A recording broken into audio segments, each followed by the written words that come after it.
for being here. This has been a dream of mine, and I'm so grateful for you all being here for the start of it. So, since I was a little girl, I've always been bringing women together, and I remember when I was 7 getting in trouble at school because I was hiding in this little cubby house at school just speaking about periods and sex and boys, and it was taboo and we weren't meant to talk about it, but it just felt like we were meant to gather in a circle, and I never really understood why.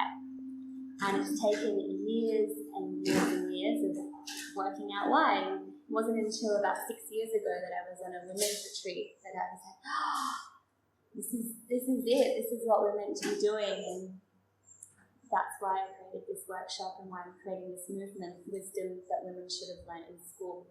And here today I have some of my most favourite people on this planet that inspire me and have some of the greatest wisdom and tools that they can share with you. So I'd love to go around and get all of you to briefly introduce yourselves and share a little bit about what caused you to be part of this. So let's start with Jen. Sure. Hi everyone, I'm Jennifer Harmony, and I guide people on the path of awakening to really learn how to love themselves and clear past wounds and trauma permanently and unleash their genius and reconnect to their soul and come into full alignment so they get to discover what gold is there once they've let go of everything that's been holding themselves back. I was born in Scotland, worked a corporate career in advertising until I was 24, so quit that a long time ago. Just wasn't making me happy, and I could see I could be very successful and very wealthy and very unhappy. And for the last 20 years, I've really been actively working on myself and learning tools along the way. And the most powerful tool that I've discovered, together with meditation, is EFT tapping, which I'm excited to give a little demo of later. And yeah, I think we'll keep it short and keep it at that. But I'm just so excited to share and to be a part of this. I'm Karina Kalila. I am a breathwork facilitator and a musician. I just recently completed my first album, which has been so exciting. And I came into breathwork after losing my hearing, after being in quite a intense and traumatic relationship with someone, and literally breathwork found me. I was at a workshop, and it was a sound healer, and I was like, sound healing, come on, as if that's a thing. And I went in, and because I'd lost so much of my hearing, I could feel it better than I could hear it. And so I was like, whoa, there's something in this. So I said to the sound healer, I was like, can I have a private session with you? And I said, yeah. So the next day I went into my 2-hour sound healing session. And he's like, oh, you're going to breathe today. And I'm like, what's that? He's like, you're going to just experience it. I was like, okay. So ever since then, I've unraveled so much, just similar to what Jen was saying, so much of my trauma, that there's been so much gold that's come from that, and the music has come through releasing, the stuck trauma in my body. And so that's what I love to guide people through. The technique is rebirthing breathwork. So like Jen, we're also going to be doing a little sample of that today too. I'm excited to be here. Thank you. Hi everyone, gorgeous women. I'm Sarah Armeed, as most of you know. So it's hard to label what's going on here nowadays and what I'm really sharing, but for me, I went through a 7-year healing cycle with detox and womb work and all of these different modalities. And at some point I thought, if I stay fully identified as a human, I'm going to be doing this forever. So at some point I said, okay, so what are the tools I can bring in to activate my higher consciousness so I can start spiraling upwards instead of constantly spiraling down? And so kinesiology, which I'm going to be demoing, has been the tool that has brought that higher energy, that higher consciousness energy through my body, and allowed me to move out of layers of trauma that I felt like I would be stuck in forever. So stay tuned for that. I'm Rebecca May. I am whelmed with gratitude to be a part of this project, Jodie. Thank you. I again, like Sarah said, I'm not really certain how to introduce myself. I work with many different modalities, and I'm sure I make a lot of stuff up. And that's actually my background. I was a makeup artist. So things haven't changed. I'm just like in this hippie environment, living in Ubud, and seem to be walking the path of sisterhood. However, what brought me here to this path was to understand what was moving through my body month after month after month when I was bleeding. I always found that time of month very distressing, and for way too long I would plug it up and pretend it wasn't happening, have 4 Nurofen and get on with it, you know? So I'm deeply in gratitude to Bali to be able to gift me the space to unravel and research and fully embody what it's like to live in a way where menstruation is ceremony. And that's what I'd like to share with you about today. Thank you. And while we're with you, Rebecca, it would be awesome if you could help us arrive to the space. Maybe guide us through a little practice. But you never I didn't introduce myself properly. Good catch. Thank you. Hi, I'm Jodie. And what do I do? Well, I do many things, which we were talking about that before, how much I do. I do a lot. But I think the most relevant thing to share today is that I support women to really connect to their bodies, connect to their cycles, to heal their digestion, to basically detox their life on every level, which for me is an ever-going journey. I'm like, oh, there's some more detoxing. It's not always what we're eating. It's like destructive patterns and men and all the things. That's my greatest passion, is detoxing our lives on every level. So thank you.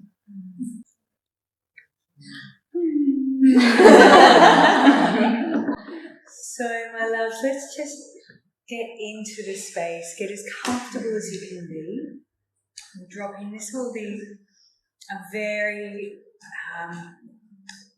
quick drop in so that we're all here connected through the web of wombs that are not only in this room, that are spiraling in this circle, that are also connected to all of the women around the world that are dropping into the earth and doing this work as well. So just become aware of the space that you're in, feeling the gentle rise and fall of your breath, making any adjustments, and just starting to deepen your breath. On the inhale, expanding, bringing that breath up into your heart space, and just allowing your chest to come forward very gently. And on the exhale, deepening. And as you're deepening that exhale and that air and that oxygen is moving through your body, imagine on the exhale deepening back into yourself. Inhale and exhale. Allow noise on the exhale.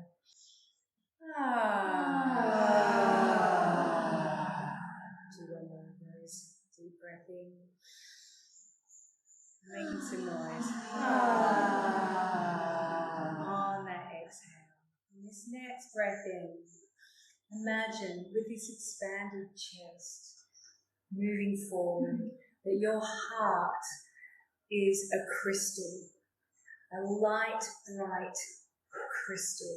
And as you're inhaling, the energy that's coming up through your body, up through your solar plexus, into your heart, illuminating that crystal. And on the exhale, Imagine that energy moving through your heart, back through your solar plexus, through your sacrum and into your womb space where there lies another crystal.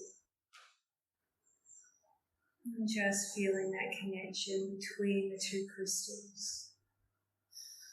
As you inhale, crystal in your heart expanding, the energy amplifying out through your heart space. And on the exhale, the crystal in your womb space lighting up. Inhaling, expanding, and exhale, deepening into that depth, that dark space of the womb that's being lit up by this crystal.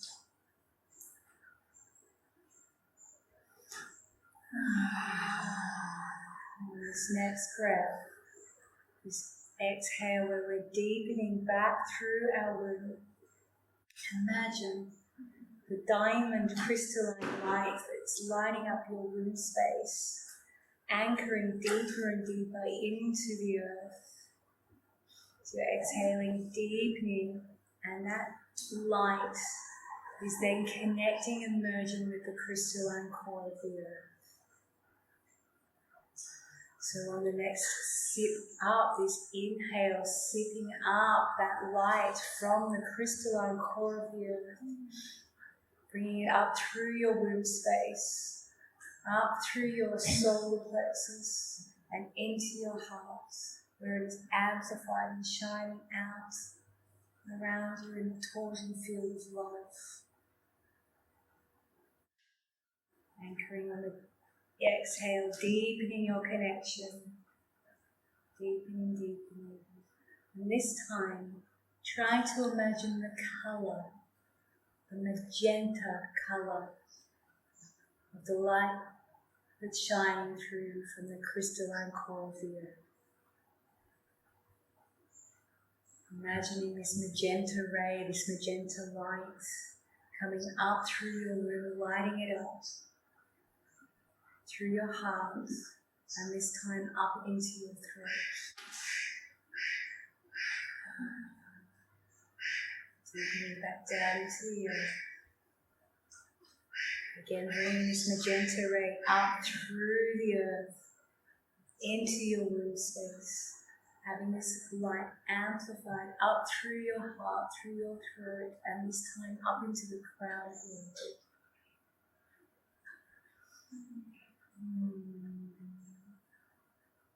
Deepening on the exhale, deepening, deepening and expanding as you're deepening back into the light of the earth.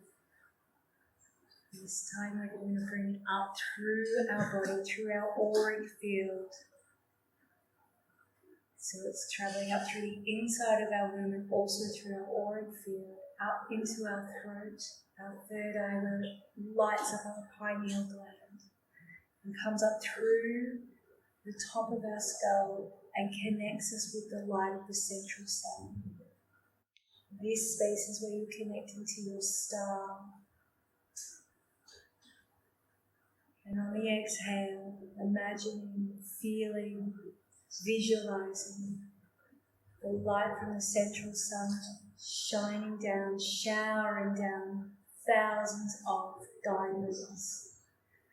Amplified crystalline diamond light that's connecting you from the central sun back through your body, through your pineal, your throat, amplified in the auric field of your heart, down through your solar plexus, lighting up your womb space, through your yoni and connecting you to the crystalline core of the earth.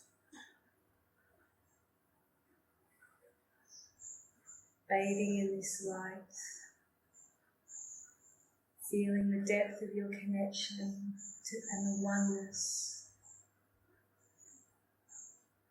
feeling the depth of connection through your womb into the core of the earth, and feeling the depth of connection with all the women that are in this circle that are also using this way of plugging into the magenta flame of the Magdalene. bringing her energy up into your womb space, lighting you up with love, having it flood up through your heart, up through your throat, your crown chakra, once again connecting you to the central sun. And there, being showered down in a pillar of love and light, thousands of crystals, diamonds, rubies and emeralds, completely switching your DNA to one of brilliance,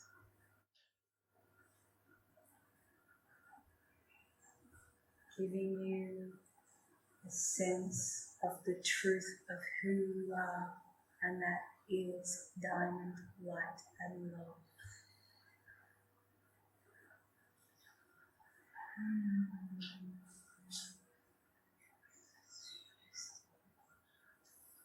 Feeling that sensation permeate deliciously, completely, in through every cell of your being. Just invite you to bring some movement as we're coming back into this space. Deepening your breath.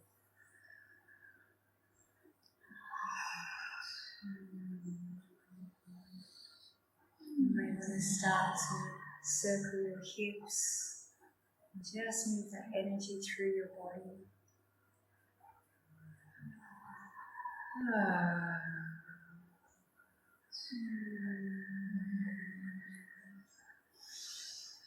Making some noise, letting us know that you're back.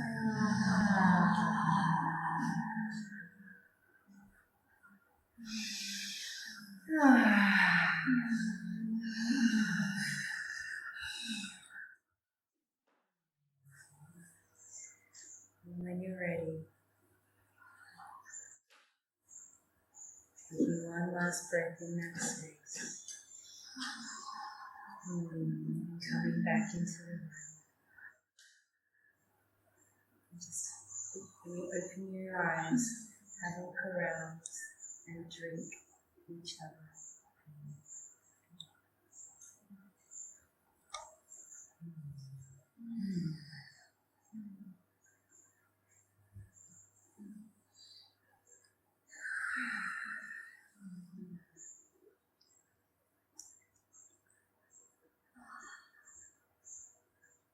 Thank you. I feel so activated. I almost started crying. My whole body was like, thank you. Wow. I mean, I forget, like, the power of connecting to our womb space and just calming our nervous system and dropping into our feminine. Even just sitting here in a circle, I feel so activated. I'd love if you're willing to share a little bit about the importance of the womb connection and how it's changed your life. We were speaking the other day and you shared about the greatest thing you did was slow down. And for me, that's been the hardest thing. And that was the big thing of this workshop was, you come to Bali and you're in your yoga pants, but you're still doing the same thing. Right. Still just like busy. And I mean, I'm that. So I'd love to hear from you how that's impacted you and how you've implemented that in your life. Yeah, the slowing down as women, I think, is one of the greatest gifts that we can give ourselves. It's quite layered to get there, and there's always more. There's always more opportunity to slow down, but to get there, it's like, I think, the greatest act of self-love. And for me, it was saying no. No to things that, to start with, when I got to Bali, I didn't know all the words, So I'm going to use a few, so let me know if you don't like them, because I do. But to start with, it was saying no to everything that wasn't in alignment with my highest vision of myself. And that takes courage. It takes courage. It takes a lot of courage to feel that you're not missing out on something, that we're not ever not going to be asked again, especially if you're a doer and like overworking. And I was working in an industry that back in those times, if I didn't say yes to jobs, I would be off the list, you know. However, I really needed to pull all the courage up into this place of my heart and put myself first. And living psychically and really having this as a full-time practice is what's come through for me. And it's been an incredible, marvellous revelation to know that I don't miss out on anything. I still support myself. I still have all the right jobs, the right people, the right things flow into my system. In fact, so much more right than they ever were before. You know? And that came with stopping the chase and sitting back into my womb space and allowing myself the time and the rest to feel what it is I truly wanted, and not what I thought I should want. And in connection with the cycle, how have you found, like you've mentioned to me before, that at certain times that you found when you worked at those core days of the month, you'd actually get more done. It's so true. You're taking like 2 weeks doing next to nothing. It's so true. Like, you know, our cyclic nature is that we are seasonal. We are so deeply connected to what's happening with the earth, whether we're aware of it or not. Everything that we do is influenced through our cycle. And I mean, what you girls do and share as well, and especially with you when you're eating, like the way that you nourish yourself, you're aware of it, but so many of us aren't. And when we get to tune into that, we can expand on it. And that piece alone, I know that through seed cycling, I'm able to nourish myself in a way where I can access the most energy from my food rather than like just putting stuff in my mouth like unconsciously. And then therefore when I do have the energy, and I'm in a slightly different space right now, I'm cycling with the moon, I'm not bleeding at this time. However, when I was, I noticed that when I had no energy at all, the fuck it days, right, where it was like the fat fuck it days where I just wanted to watch Netflix and like I couldn't get enough chocolate, or like I swear it seriously would consider putting chocolate on pizza, and you know, like the food stuff that was going in was not so supportive. And if I pushed myself on those days, guaranteed you I'd put my back out, I'd be off to the osteopath. Whatever work I'd pushed myself to do, I'd be unhappy with because it wasn't perfect. That's a whole other workshop. And I'd have to redo it. So therefore, I may as well have taken the day off anyway. Right? So I started to notice that these few days around a certain time of the month where I felt super radiant, shiny, and expanded. My jeans fit me really well, and I usually get a car park or a scooter park right out the front. It was one of those magical days. I could get more done in those 3 to 5 days a month than I could through the rest of the 24 days anyways. So I started to be lazy. Really lazy. Get 2 massages a day, maybe go to yoga, maybe not, and guarantee like it's miraculous. At the end of the month, I'm still getting everything I need done. My body feels better. I feel better about myself, and you know, I think everyone around me will sense and see that I'm happier in my being, and therefore they're happier too. My relationships have also grown through it. My compassion for myself and other women has really grown. It's so inspiring to hear you talk about this, because I'm at a point that I'm working with my cycle and how I eat and how I exercise, and I've noticed how much that's impacted me. But to hear you saying there's just 3 days of the month that you really can get stuff done, and I know if I embodied that, it would change my life, and I know that's the next step because I'm witnessing it in women around me that are really embodying that. And it's profound. And does everyone here know about working with your cycle and how eating different foods at different times of the month make a difference. So so you can actually apply it to your work as well, knowing different times of the month to do different things. So we were talking about this the other day, for example, like recording your album. Yeah. Maybe you could talk a little bit about that.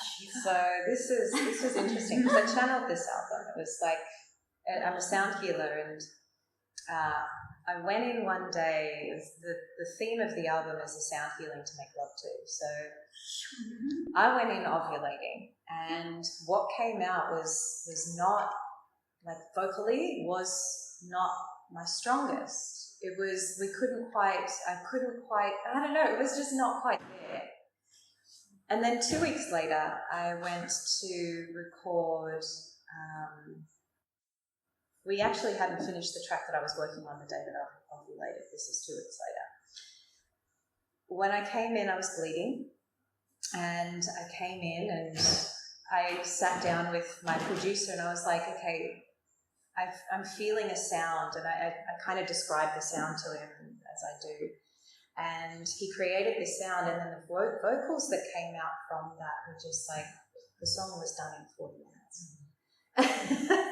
And we then completed another song that afternoon as well, and it was just, I was in a super squishy place. I'd been nourishing myself really well because I was, PMS phase for me is quite intense, as we were sort of talking about yesterday. And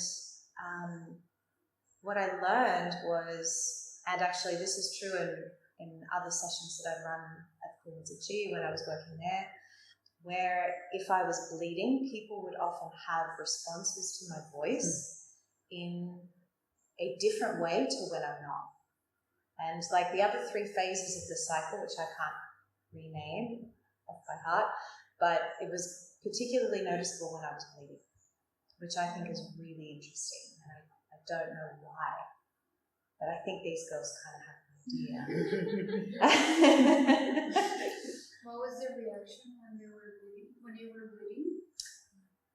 The reports were anywhere from feeling really tearful and like coming out of just regular sound healings, like having like cried, or this happened a few times, Kundalini rising, and that happened more often than they usually come together, tears and Kundalini, so that was more common than any other time. Yeah, it's beautiful. And in the follicular phase, which is menstruation falls into the follicular phase.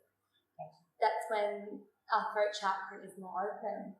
So it is a better time to create things. And I find when I'm ovulating, I'm actually like, I need grounding. So I'm more all over. And for me, it's a time I've got energy to get stuff done. But yeah, when I'm menstruating, it's like I feel so wise. I'm in my wise woman phase, and stuff just comes through. Yeah.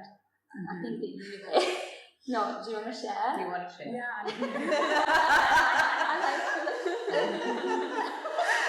Well, it really connects with what I'm going to be sharing around this higher consciousness, because what I was sharing on this call that we did yesterday is like, we are such psychic, magical beings, and like, who wants to live in the world of muggles, or do you want to live in bloody Hogwarts? Like, we are pure magic, and the time. How? Yeah, I want you to say how. How we move to Hogwarts. No, how we magical magic. beings. I mean, okay, so the practice I give you at the end, that's going to be one thing that anchors you to your magic every single day of the month. But as we begin to bleed, we are like a portal. There is so much that opens, and we're not hormones. We're going to be experiencing pain. We're going to be experiencing lethargy and binge eating, perhaps, just like needing to, a lot of the reason why women eat so much on their hormones is not only because we're metabolizing carbs and fats in a different way, so the body's craving that, but there is also this feeling of wanting to ground, because on our period, we're like, it's so open, we're so high. And if we allow ourselves to actually connect with that, we're a stargate. We can open to so many things. Our brain, left, right hemispheres start shooting off. All of the neurotransmitters start going, doo-doo-doo-doo. Men never experience that. They never go into that experience, And so it's utilizing, like as we were saying, it's like really making each stage of the cycle, 4 stages, so precious, and treating it right. And so when you go into this bleed phase, you open up and you start, like for me, when I was in Australia, it was like I had the deepest connection with the Aboriginals when I was bleeding. They would come into my space and I would be speaking to non-physical beings. I would be seeing things. I'd be writing. I'd just be like eyes closed, like channeling books. And this was all happening as I began to bleed. But we have to honor that rest cycle, the cocoon, the incubator, and then it's like that really starts to open. But the imbalanced hormones, it'll distort that, won't it, you know? Yeah, totally. Yeah, and I also love that you touched on masculine. So the masculine hormone is the same every single day because they're in sync with the sun. So for them, they wake up every day and they get the same little kick in the morning, and then so they can have a routine. But as women, we're not designed to have a routine. We're designed to do different things every day. So there's a reason why one day you feel like smashing it at the gym, and the next day you're like, I just want to lay in bed and do bed yoga. And there's a reason for that. And as soon as we start to listen to the body, that's when we get even more connected to our intuition. So for me, like every day when I just listen to what my body wants, I'm guided. And I'm not trying to live like a man because, 95% of research, like medical research, is done on men because it's cheaper because, women's hormones are constantly changing, so it's too expensive to do that. So I guess what I'd love to talk about, I was thinking about asking you around like shifting more into our feminine out of the masculine and how you think that could support us, and if you've got you can share a little bit about EFT as a tool that can help us sink into our feminine. Yeah. Thank you. So, working as a woman and working with our cycle and femininity, I want to share something that happened really freshly in the last 24 hours. There was an experience unfolding that I was not okay with. That was like a huge shock to my nervous system. I was honestly sobbing my eyes out till 2 o'clock in the morning, and I was doing everything right. I was doing all this conscious communication. I was setting the boundaries. I was asking for support. Everything was right, and knowing that I had clients today and this workshop to present at. And I know and I trust that by using tools like EFT in order to regulate my nervous system, giving myself the support, going inside, connecting to myself and what it is that I need, that allows me to be able to do the work that I'm here to do. And I did. I worked through as much of it as I could. I was still quite a mess this morning, and I went into the session that I had at 10 a.m. knowing that, because I made a deal with Spirit 5 years ago, okay, look, I've been doing my own inner work for 15 years now. I need to be paid for this. I want to get paid for doing my inner work now. So a lot of the times when I'm actually giving a one-on-one session, it's because I need to receive what it is that I'm actually sharing with my clients. And so, lo and behold, I end up giving the perfect session that I actually need. And so, being able to do work like that, and to be able to be aware of what it is that's going on inside. I would imagine the masculine way to get through that would to have been okay, there's a lot of emotions going on, let's push that to the side and let's get to the goal and get to the target. And yeah, I could have done that, but now I would have left this workshop and I would have had to have gone and processed everything instead of dealing with it and being yes, life. This is hard, and for those of us that live in Bali, we know how she likes to, smack us so that we can evolve into our highest consciousness. But it's one of those kicks, and so just being yes, life, I trust you. It's hard. Karina got so many teary, weepy voice messages from me in the last 24 hours that were pictures that pretty much only dolphins can understand. And me. And yeah, but just embracing that and being okay, I trust life. I trust these emotions that are moving through me. And I trust that I'm going to be able, I've been giving EFT sessions, leading EFT sessions for 11 years, and I've been through this enough to know that I can always drop in and guide a session. And so, yeah, I just really felt like sharing that, and also that it's not because we're somehow sitting here that we have all our shit together and we don't face challenges and things are okay. It's just we got to a point where we're aware that we're humans, we're imperfect, and it's beautiful, and we're just continuing to keep evolving and growing.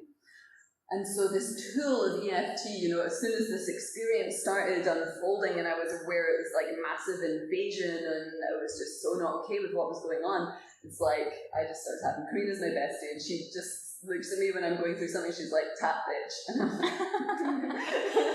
In a nice way. It's not like Yeah. And so in a very loving and supportive way, she knows what I need. And so what tapping does, has anyone here done tapping? Yeah? Okay, a little bit. And if you're watching this on one of the cameras somewhere, like please drop into the comments like EFT if it's something that you know of, because it lights me up that people know this, because 11 years ago when I learned it, it was like, if I ever mentioned what the work that I did, I knew I was going to need 20 minutes to explain, so the fact that people know what it is. But in a nutshell, it's a way to reprogram the mind, to really physically experience love flowing through the brain. And so it increases the oxytocin that's in the brain and it decreases cortisol, and that's proven by Harvard and lots of different peer-reviewed medical studies, or in journals, by medical studies. And that stuff all aside, there's people that go like hardcore into science, that's not me, but the experiences that I've had with clients who come, there was one woman I worked with who was like suicidal, completely depressed, could barely leave the house, and she came back for her third session and she's like, I don't want to say that I'm cured, but I don't even have anxiety anymore. And it was like we just got there into her core traumas and we just brought love there, because what happens when we're children is we create beliefs about the world as a result of what we experience. And so we can go back into those memories and connect with the child that we were and actually reprogram them and give ourselves the love and the support that we needed. And it's just so beautiful. And often what happens, especially with trauma work, if we're just trying to talk about something that's a high-level trauma, the brain actually shuts down. We go back into fight, flight, or freeze. We lose the communication part of our brain. So just by tapping on our bodies, we're stimulating the meridians, and it relaxes the mind. It relaxes the amygdala. And so it's such a phenomenal tool. So even if you're going through something, just start tapping on your chest and breathing, and already that's going to bring relief to your nervous system. So I prefer to just like give a 2-minute demo. Would you guys be up for that? Yeah, okay, cool. So let's start tapping on the backside of our hands. And I'd like you to think about something that's happened today that caused a bit of anxiety. And only one thing, right? So this is a mistake we can make with EFT, is we try to fix our whole life in like 1 2-minute session. But if we just think about something that caused us some anxiety today, or something that's going on that we're not looking forward to, and then rate the intensity of that on a scale of 0 to 10. 10's the most intense, like a car crash, huge. And you can guess, it's not that important, it's just a way for us to rate what's happening. Yeah? Take a big deep breath into the belly, exhale to the side. And let's start off by saying, this made me anxious. This made me anxious. Tap between the eyebrows where the hairy part ends. I feel stressed about this. I feel stressed about this. Tap to the side of the eye. I feel really stressed. I feel really stressed. Tapping under the eye. I don't like feeling stressed. I don't like feeling stressed. I wish this wasn't happening. I wish this wasn't happening. And even though I'm feeling stressed, stressed, and I don't like it, I love and accept myself. I love and accept myself. Tapping into the nose, taking a deep breath.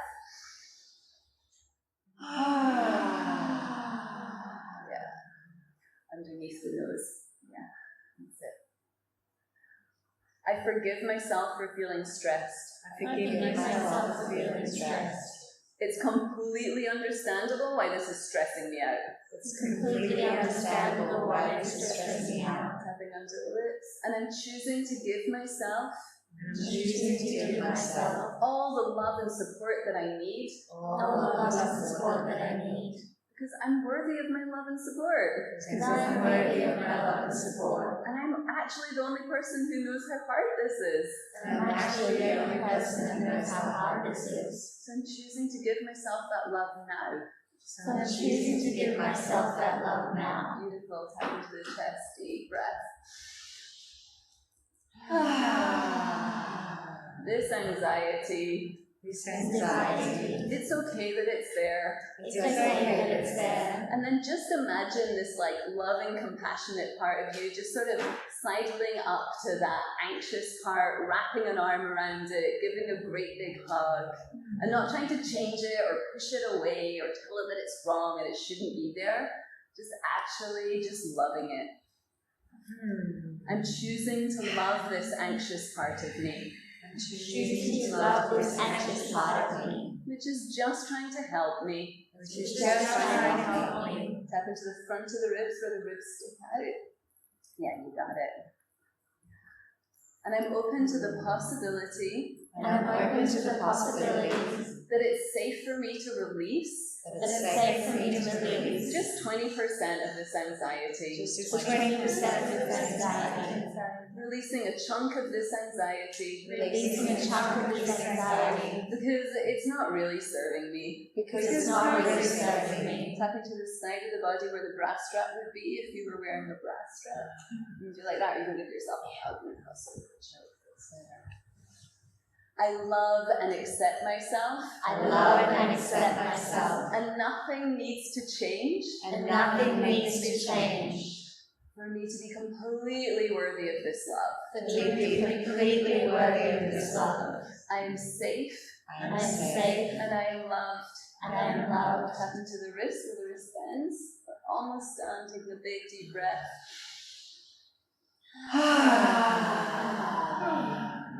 I'm choosing to step into my center now. I am so strong and wise. I'm perfectly equipped to deal with this situation. Tap into the back side of the hands. I have everything I need. To take the next step. And I'm choosing to do so. In a relaxed and trusting way. Big deep breath. Amazing. And then just tune in again to what number you would give the thing that you were feeling anxious about. And it's okay if the number went up a little bit. Sometimes there's some defrosting as layers come off. But yeah, let me see if, put your hand up if you're feeling the same or worse than when we started. Put your hand up if you're feeling like it went down a little bit. Amazing. In what, like 2-3 minutes? So yeah, let's just tap all over to finish that. Good job, everyone. Oh, that was so much fun. I haven't done that in person in ages. Thank you. I was like, as soon as I tuned into my thing, I was like, and then within a minute, I was like, this is good. And like, this is something I'd love to talk about. It's like, as women, we're messy, and it's okay to be messy, and it's okay to feel shit. And yeah, I'd love to talk about that. I mean, this is something that, like, the other day I was being messy, and you looked at me like, I love you even more now. And I was like, she loves my messy bits. And it just, it's okay to be messy, and I do think the more we can lean in as women and be messy and be human beings, that is stepping into the feminine. Because the masculine are quite, they don't feel as much as we do. And they are more the divine masculine, that presence. But as women, we need that presence, because we're like, sometimes we are, what do you say, Rebecca? Like, what's your saying? That we are the... I often share that just as we are the sunshine, we are the storm. Yeah. Just as we are the sunshine, we're also the storm. That's the feminine. And when we start to embrace that and not shame that, and that's why I love this practice, because I was like, I love myself even though I got anxious today. I got anxious, and maybe it was silly and maybe it was dramatic, but I love myself anyway. Can I share one more quick thing on that? Please. So what happens when we're children is that we're given love when we're good, and we have love withheld from us when we're naughty or we're bad. And like fair dues to, sorry, that's a very Scottish expression, like it's okay. Our parents, they get tired, they're human beings, they have unresolved trauma of their own. Like this isn't about shaming people as parents, but as kids we learn like, oh, I have to be good in order to receive love. And then we grow up as adults and we think the same still applies, that we have to be good in order to receive love from others. And most importantly, we have to be good and we have to do everything right in order to give ourselves love. And that's not true. We're actually able to love ourselves in every single moment, especially in our messiness, because there's a lot more hype around self-love now, but the moments when we need self-love are the moments when we're crumbling and we're sobbing and we don't know how we're going to get through this situation. Like, that's when we really need to experience and practice self-love. It's often just coming from our childhood, from that experience. Thank you for explaining that. And yeah, I feel that for me personally, there's a lot of comparison. I'm always looking at people on Instagram and being like, oh, they seem to have the perfect life and they're so happy, and feeling jealous. Or I'll be in a cafe and I'll see someone with their boyfriend, like their life's perfect and I wish I had that. And more and more what I'm leaning into is radical, fierce honesty and sharing all of me.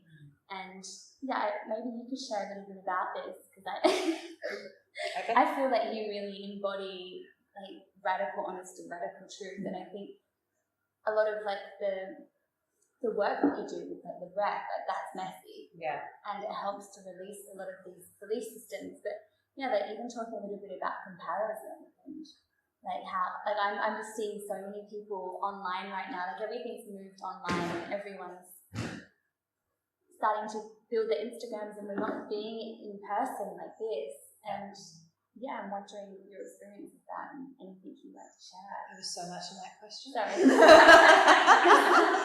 So I would love to know first of you guys, who's done breathwork before? Who have done breath? Has done breathwork, yeah? Well, only Wim Hof level. From online classes from Wim Hof, like only Oh, yep. That's still breathwork, so you kind of have an idea of what it is. I have to actually thank you, Jen, a lot, because I've been doing this work. I met Jen 2 years ago, and I think the mirror of this friendship has taught me, I'm going to get teary, I don't want to get teary. Like I'd been working towards expressing, like full expression of myself and not hiding the parts, and I tend to be somebody who avoids conversation situations. And getting to know Jen and her level of of acceptance of me, it's like my nervous system doesn't understand it because it was never something I received as a child. And so there was a lot of like shifty eye kind of, she for real? And so it's an interesting thing, because this isn't necessarily similar to what happened with us. This isn't as common, would you say? Would you agree? Is it common for you guys to experience an unconditional friendship, or is it more uncommon? Occasionally. So yeah, not common. And stepping out of like spiritual communities, how common do you think it might be?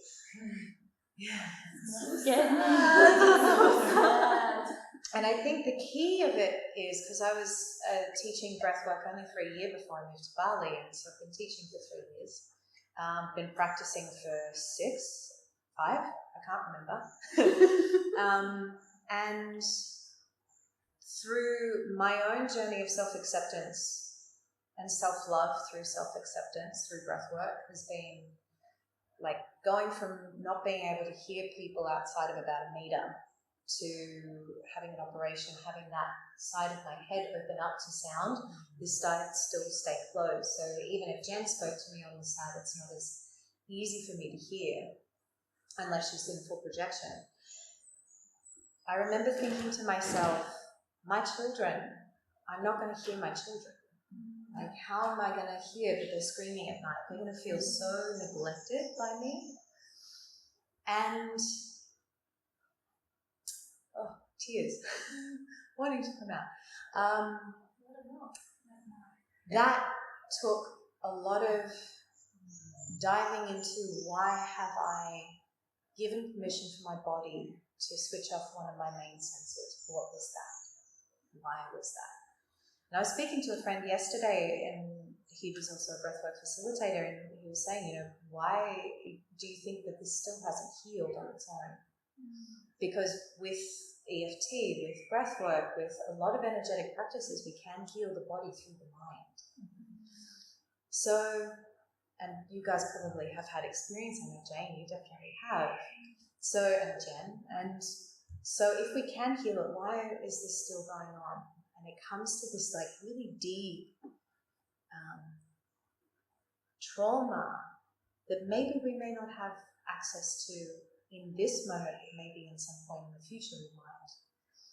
I think that modalities like, and I'm going to get to the second part of your question in a minute, I think modalities like meditation and yoga, for those of us who do have trauma, even little ones, big ones, it doesn't really matter, I feel like it creates a container of safety. Like these modalities create safety so that we feel safe enough to go into ourselves, to be able to start to look at our trauma without feeling like I'm going to lose control. Is this resonating? Yeah. Okay. What was the second part of the question? There was a lot in there. So it's about being human. Being human. Like it really, because there's so much comparison. Like we see people that if people always act like they're happy, and it's when we don't start to express our truth. So there's fake happy and happy, like the fake happy of, oh yeah, everything's good. I get on the phone to my mum. I hope she's not going to ever watch this, and she's like, I said, how are you, mum? She's like, I'm good. Yeah, I'm good. I'm like, that tells me absolutely nothing. So we've got, the Western society of like, I'm good, everything's okay, especially in Australia. Well, actually, everywhere. Everything's fine, everything's good, but how is that real? And so coming to self-acceptance and comparison, I think the more we come into a state of acceptance of self, the less we compare ourselves to others. And so when we're not comparing ourselves to somebody else, we're no longer in competition with that person. When it comes to sisterhood, this is really important. Unsubscribe from the conditioning of competition. And so that's not easy because like there's this little, it feels inside my body, it feels like there's this like little snake, not a snake like a Kundalini snake, it's like a cheeky snake that sort of climbs in here and sort of goes, she's doing that thing. Like, oh, you're not doing as good as that. Does that resonate? She's way more pretty than you. And it's about being able to hear when that's going on. And how often we're scrolling on social media and we're looking at what other people are doing. Some days, on my not so good days, I have to put it down. Because really and truly what that cheeky part of me is doing is telling me a false truth. Because while she may be doing something that's fucking amazing, excuse my French, I'm not, it's like comparing apples and oranges. Even though we might be doing the same thing, my vibrational frequency, my level of consciousness is different to somebody else's who's doing exactly the same work. I was thinking about this the other day. We need more breathwork facilitators, we need more EFT practitioners and everything else, not just us, because I can't breathe the world yet. Maybe one day, but like I can't do it on my own. I have to do this with others, and so if we can bring each other up, lift each other up, fix each other's crowns, it sounds so cliche, but like how can we be more supportive of those around us, men and women, but mostly I'm really speaking to them. Yeah.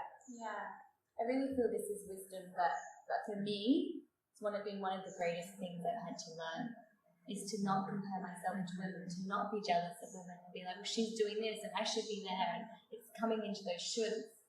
Like, I don't know if anyone else has any experience. Does anybody experience that? Cool. Yeah, Okay, not alone. It's big, and I think the only way we can shift it is to start being real, to start voicing it. For me, the way that when I feel triggered by a woman or I feel jealous, I go up and tell her. I say, I can't stop looking at you. I love how you dress, and I wish I looked like you. And she looks at me like, I wish I looked like you. You know, and so I feel like this is a really important topic with women. She's all about it. Actually sounds like all about it. I know what she said. Yeah, there's a lot of pressure. Just it is.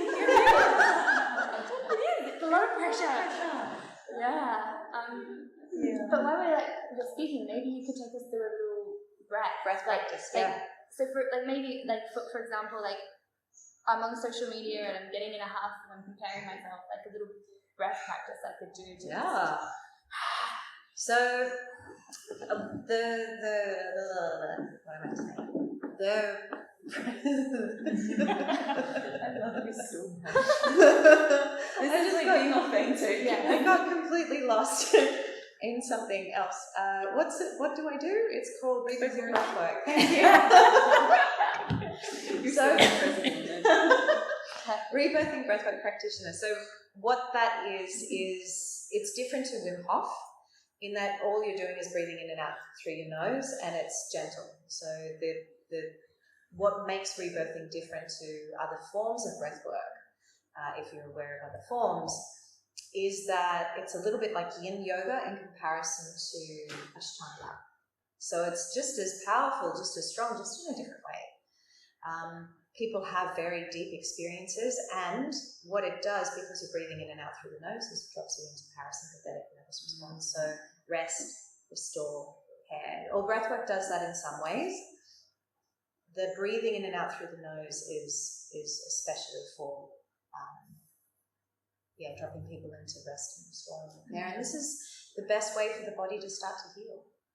So there is something that Leonard, he is the creator of Rebirthing Breathwork, he taught 20 breaths. And all it is just 20 breaths in the morning, conscious connected breaths. So it's same like all of the other breathwork styles, it's conscious connected breathing. And you're breathing in through the nose and out through the nose. And there's a dropping of your diaphragm. I'm just going to let the diaphragm go. So I'm going to invite you just to sit up nice and straight. Sitting up, usually when I breathe sitting up, it feels like there's a force, like a push that's coming out the belly, but you don't want to push it. There's no pushing with breathwork. It's only ever really gentle. Whenever I do this, I lose count. So all my Virgos in the room don't count, because it could be 20, it could be 15, it could be 19. Let's just roll with it. Close your eyes. I'm a Pisces. Hi, everybody. All right, closing your eyes. So take a deep breath in through your nose.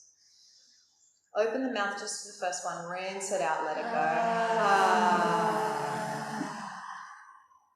Breath in through the nose and let it go. Breath in. Let go. Breath in. Let go. In and out through the nose. Breathing in. Let go. Breath in. Let go. Breath in. Let go. Breath in. Let go. Breath in, let go. Breath in, breath in, breath in, breath in,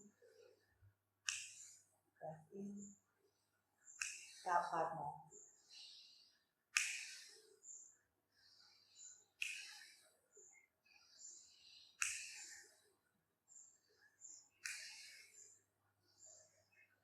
On the next breath in, breathe in all the way. Open mouth, let it go, sigh. And just pause. Pause in the out breath. Wait until you naturally feel like you need to breathe in to take the next breath in. Notice what you can feel inside your body. Notice what is coming alive. Maybe there's sensations, tingles. When you're ready, you can take a breath.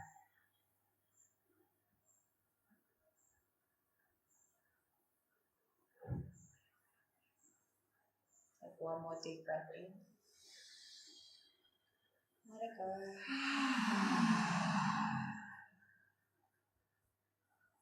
Ready to open your eyes.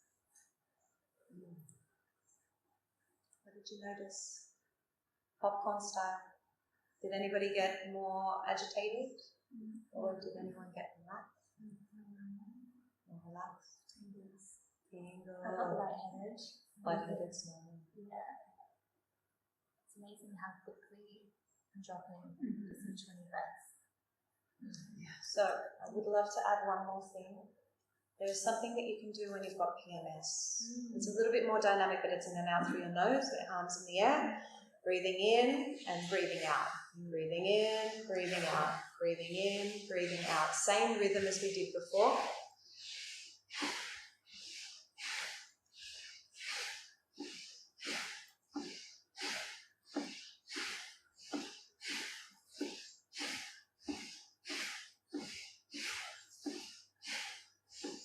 Five more.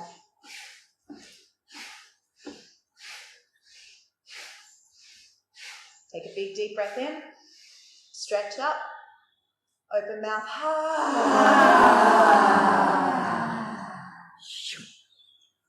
And in stillness, you might be a little bit woozy with this one.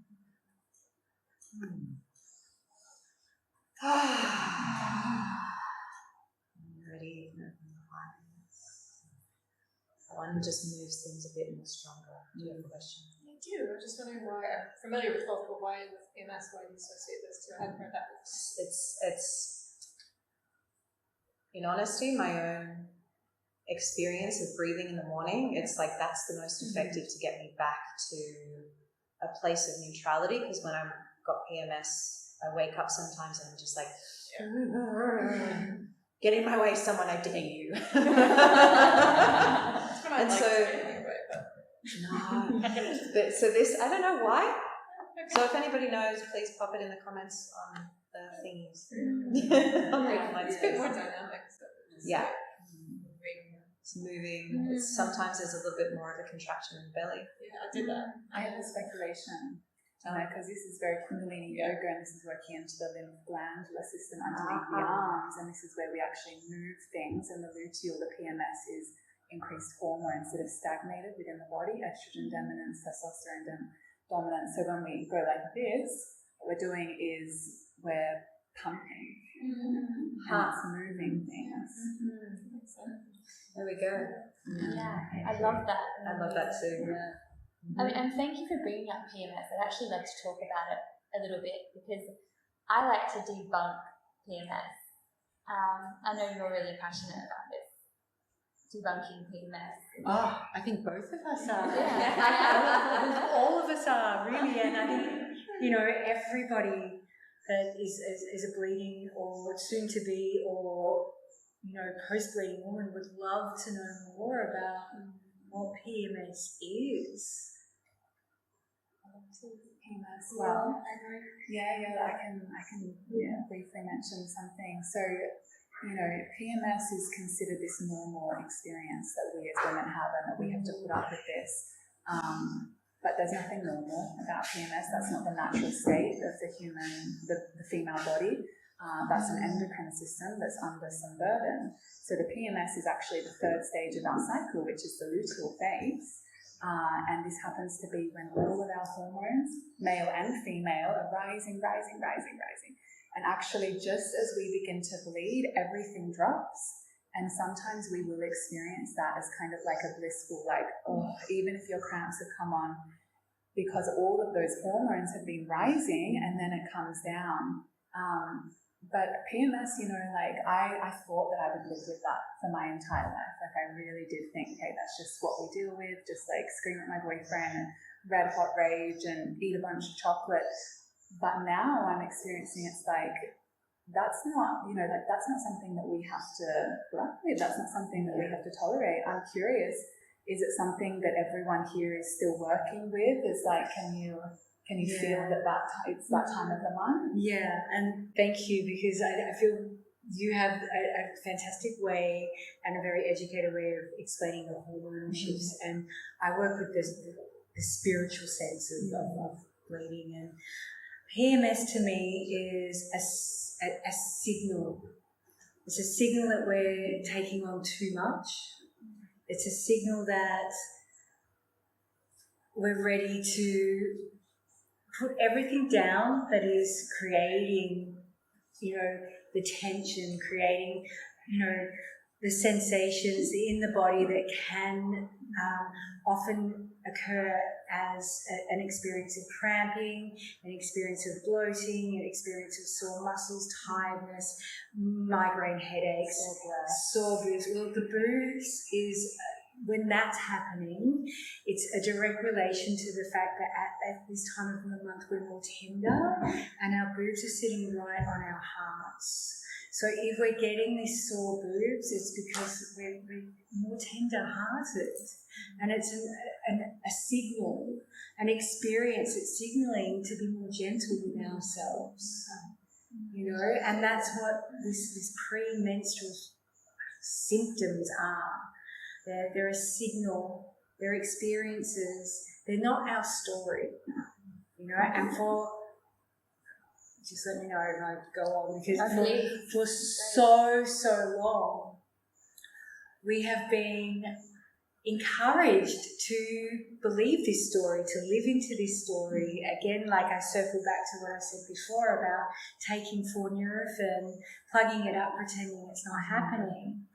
And there's a piece in there around beating ourselves up for having PMS. So for it's been going on for a couple of thousand years, sister. It's not just us, our mothers, their mothers either. It's since we were living in this matriarchal society where the women were so highly revered that we were the goddess.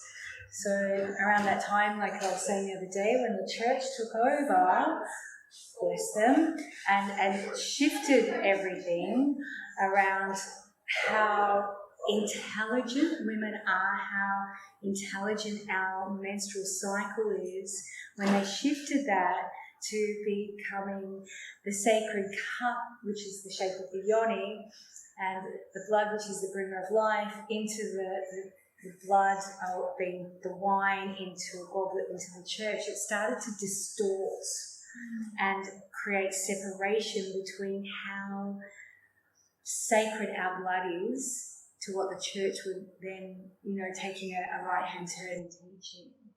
And it was around this time, we talked about the sister wounds just a moment ago, that came into our psyches as well. And it was around this time, so many other things were going on, the witch burnings and all of these other things that were creating trauma in our ancestral lines. Like what you suggested before about trauma, a lot of us are born with it. And it's a really curious thing that quite often when young women start to bleed at menarche, that trauma can come through, and it can come through what's called the red thread, which is something that I talk about in my workshops. You've heard of this, Jane Harvey-Collins is a teacher of mine and teaches this red thread trauma and how to work with that. And the PMS thing, so I think back to that. There's also many other labels that the modern medicine, pharmaceutical companies and doctors, male and female, have given us labels to support us in believing that there's something wrong with us, and I just get my whole body rushes. There's nothing wrong with being us. We're women, and we've been in this how-back loop where we've been led to believe that PMS is there's something wrong with it, so therefore there's something wrong with us because we're women. And every month we're experiencing it, and it's seeding deeper and deeper into our psyche that there's something wrong with us. And there's nothing wrong with us. This is to be shifted and changed. And this is what we can change through tapping. Oh, I get shivers, through breath work, through loving yourself, through nutrition, and through, supporting each other at this time of month as well. How often again, my background is makeup and hair, and I work with big groups of women. I myself also would be down on her because she's on her period, and we use some terrible terms really derogatory terminology for your moon cycle. And I try not to use period so much because that means it stops. You know, it's an American client said that to me. She was like, you know what, period is a full stop. I'm like, yeah, you're right. Like, our cycle is continuous. We're always shifting and changing. And if we are like, and I'm sure lots of us here are watching on the playback, attuned to astrology, not only is our cycle changing, but every 2 days we're in a different phase of the moon. Like, there's a different astrology moving through our being, you know? So we are cycles within cycles within cycles. So this PMS thing, I don't buy it. I feel like if we are experiencing things like polycystic ovary syndrome, I myself have been managing premenstrual dysphoric disorder since I started bleeding, so most of us bleed for about 38 to 42 years, so probably I'm in my 38th year of managing that. And I was told, I don't know if I've shared this with you girls, I was told at the age of 25 that I would be better off having a hysterectomy by a doctor who had been treating me through bioidentical hormones to try and shift my bloods, that the potential risk of contracting breast cancer through having an early hysterectomy would be better than the way I'm living at that time.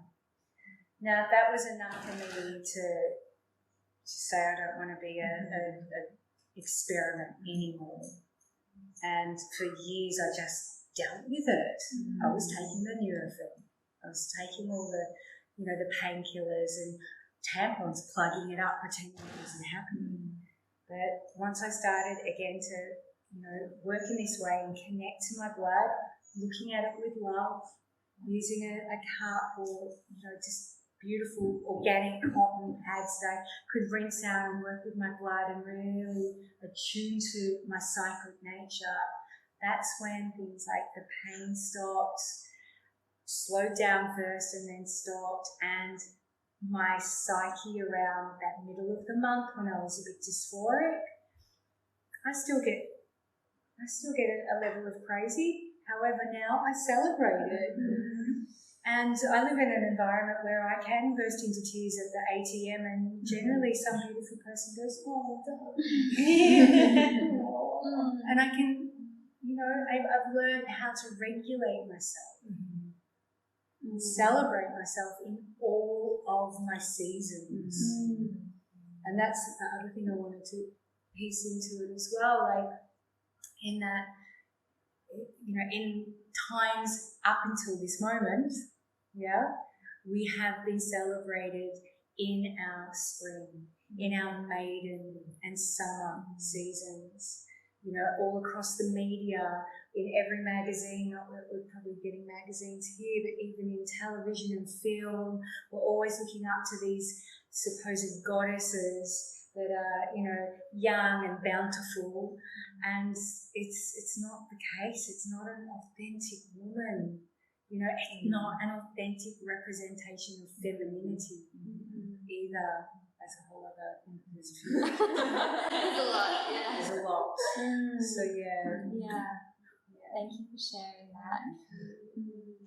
Yeah, like I feel for me, and I don't know if you ladies agree, the luteal phase is a time of evaluation. Like, what isn't working? Because we're preparing for our bleed, which is the time to go down. And so when we hit ovulation, that's when we have testosterone, we've got estrogen is really, really high, and then we have this dip. And that's the time that women start to feel like, and everything comes to the surface. So if we have unresolved traumas or pains or addictive patterns, everything's going to come up. If we've overcommitted at ovulation, all of a sudden I'm like, why did I say yes to all these things? Oh my gosh. And then I review that, and it's an opportunity to change my life and shift. But a lot of women, I've got PMS and I'm crazy, but it's like, no, you've just got some stuff to sort out. I was listening to someone this morning actually, and she said, don't let anyone ovulating be in charge of your scheduling or your diary. Because because you'll be that booked out for the whole month, and you'll be like, You regret it. you'll regret it. Yeah, because then when you're in your luteal phase, the estrogen is that you're actually literally it's going like this every day. It's shifting and changing. So that's why we're 1 minute feeling good, then we're feeling sad, and then we do have another point where it peaks and like I'm back, and then no, you're not, and that's why we're feeling that. But it's happening for a reason. It's a superpower when we can understand what's going on. There's something I want to add to this. I'm so grateful we're doing this workshop and we're bringing awareness to it, and so many women in the world are. I don't know if you guys are aware of this, but there's a whole movement that's growing by the day at the moment that says women, sorry, this is not PG, women having a menstrual cycle is unnatural and demonic and satanic. Have you guys had some? Yeah, I have. This has been sent to me. The new matrix. So, you know, I have a lot of women reaching out to me right now saying, what are your thoughts on this? And now send me a post. Yeah. But there's a big movement. Periods aren't natural. We shouldn't be bleeding at all as women. And the only people I can find driving these movements are men, fruitarians, and breatharians. And trust me, I lost my period when I went fruitarian as well. You know, like that's a whole thing. So I'm really grateful that we're here talking about this, because I've got a lot of women who are in my programs that are going, this really resonates actually to hear this, Sarah. Please open to it. And I think, no, we're so upset with our period because our endocrine system is imbalanced. We've got all of these obstructions in the body, and when we bleed, it's not fun. And it doesn't feel natural because the way we're bleeding isn't natural, and we can't throw the baby out with the bathwater and say, well, we shouldn't be bleeding at all. We need to bring it into balance. I need to speak to it. Yeah. So I have also had, I've been sharing this work for quite some time, and recently did an online workshop where this was in the comments of a post on Facebook that the moon is a synthetic that's been, and I've actually done the workshops on this as well. And I lived in Australia, and they were awesome, the template ceremonies. And I did do the reconnecting of my own neural pathways and disconnecting to the charge of the moon. It was an awesome workshop, but I'm not really sure what it affected. Anyways, so yeah, the moon is a synthetic, and it's been brought in as a false light.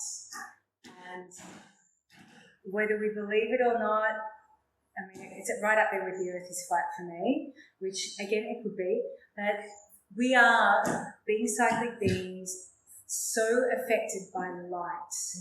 And this is working with the endocrine and the pineal. And when we are super affected by this bright, bright light of the full moon, the word lunatic comes to mind, and it sets things in motion that are shifting and changing.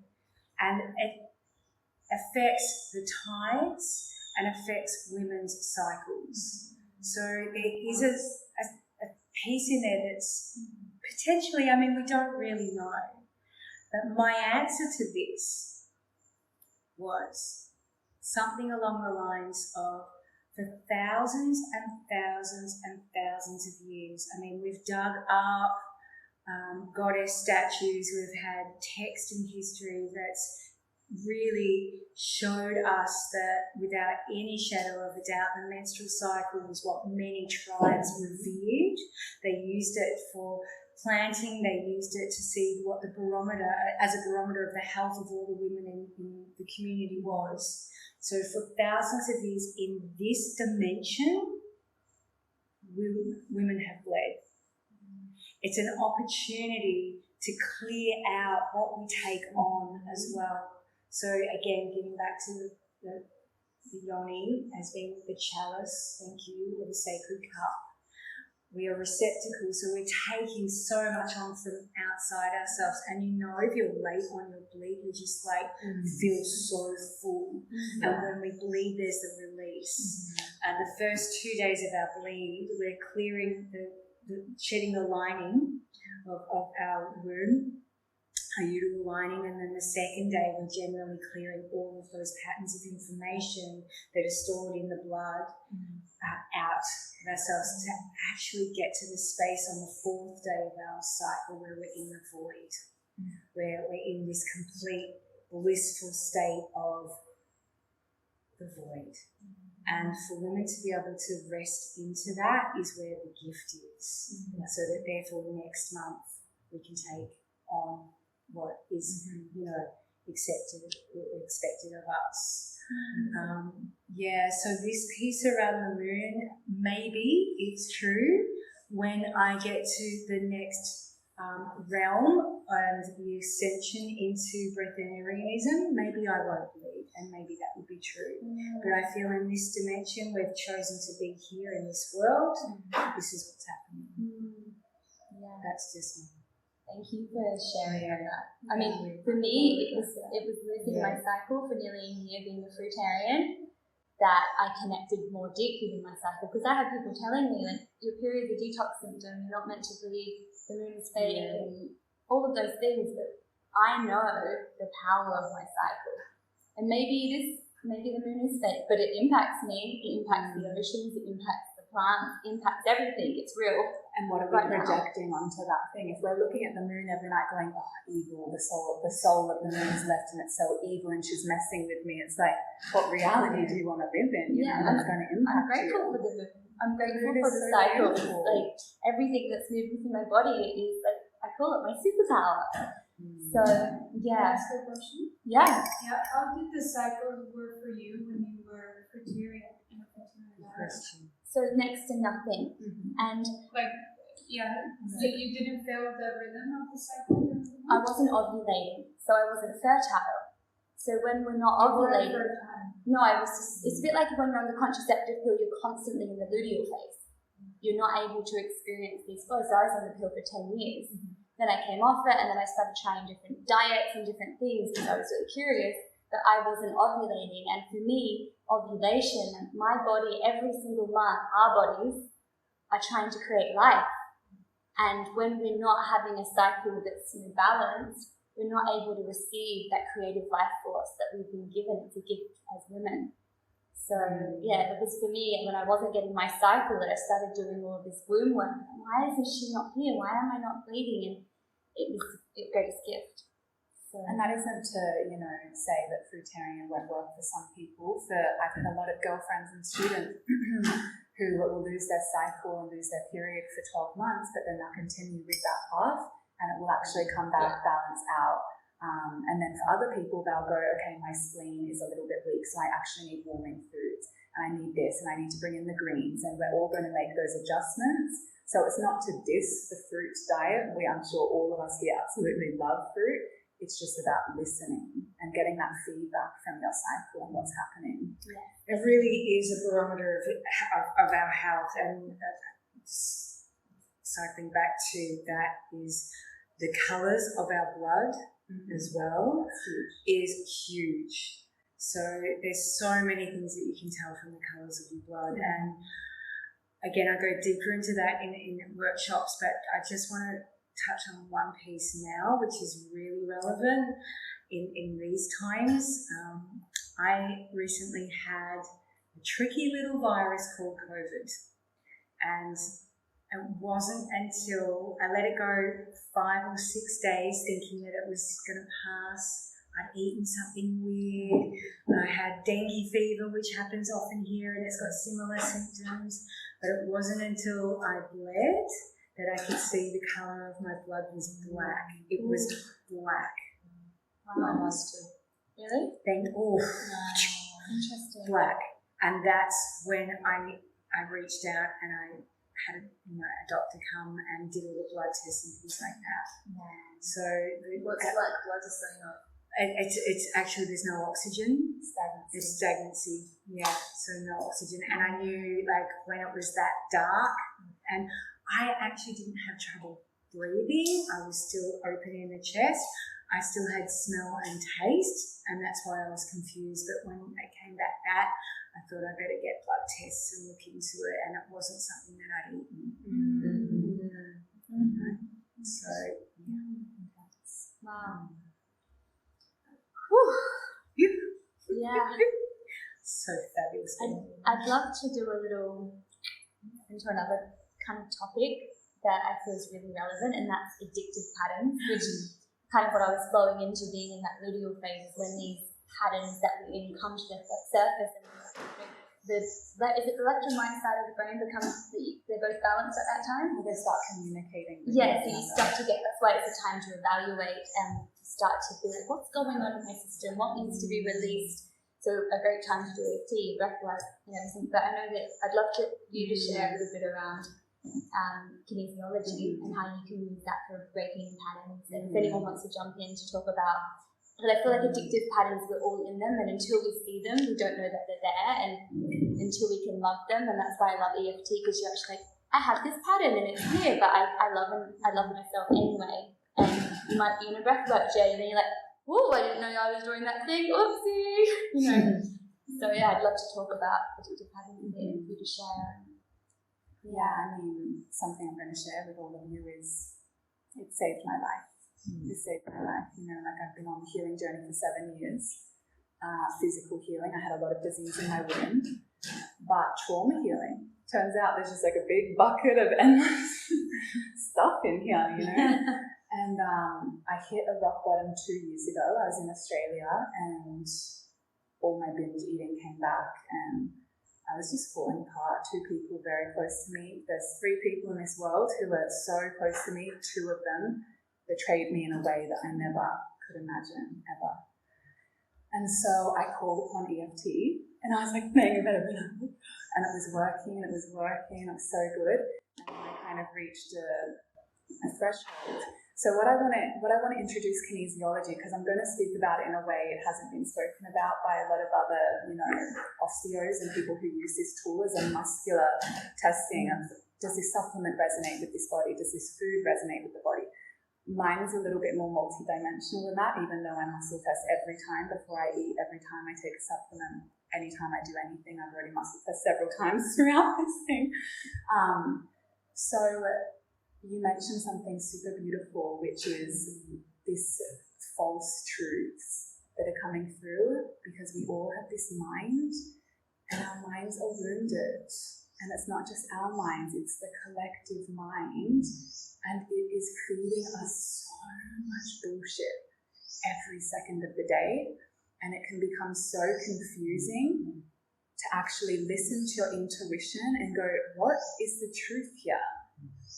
And so what kinesiology offered me, and I will preface this that it's a practice, that the first time you do it, for me, like it's not going to kick in because we have all of these mechanisms as to why we're not trusting ourselves, our psychic channel, our power, our gifts, and our higher self, which is what kinesiology is. It is a direct, through the muscular system in the body, we are creating a direct connection with the higher self, which is a non-physical aspect of our consciousness that is beyond time, space. It knows everything.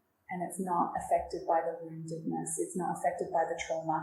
You could be raped and watch your mother be killed, and the higher self is still sitting there holding space going, you having a good time down there? Like, are you learning your soul contracts? And like, I'm here, I love you. But they can't, the higher self is beyond duality. It's beyond right, wrong, good or bad. So kinesiology is what I would call a direct pathway into the subconscious mind, which Bruce Lipton and Jodie would describe as an aspect of the psyche. What I would define as the subconscious mind is an infinite portal into like a library of information of not only your life in this life, but all past lives, all of your generations. And so as we learn to train our body to actually give us an answer through the muscular system, what happens is we start to open up this pathway and we start to receive what you could call, I'm not too sure that I can even like say that there is an ultimate truth, because everything is so, but if there were an ultimate truth, if we could get the truest of the true answer, we have that available to us. We do. And so my kinesiology, and I'm going to be guiding us through a beginner practice so that you can start practicing at home. But mine is so, I've been using this every single day for 2 years, and mine is so incredibly strong that I use it, that when it really started to kick in, I would sit on my couch with my eyes closed with a coin in my hand, and I would throw it on the ground. Is it heads? Is it tails? Look at that. and I would get 30 out of 30 right. And then I would go to a bag in my room, a huge suitcase that's this by this, and I'm trying to unpack, but I want that one little lacy bra that is in here somewhere. And I'd go left corner, upper corner, left corner, lower corner, and I would like map, and it would go left, go right, bottom, and I'd go, okay. And I'd pull it out. Like this is how like ridiculous it is. Like I'm like using this every second of the day. And kinesiology loves, what is it? It loves it loves numbers and lists. So you can go to a page with 100 different belief systems on it and go 1 to 10, 10 to 20, and you can literally find the belief system that's triggered. I am not ever going to come into financial success, and immediately you can feel that in the body. So this is the work I'm doing on myself every single day. It's the work I'm doing with clients. And so the most powerful thing that this has helped me with, which I'm going to go into more in the workshop that I do, let's see. It's parts work.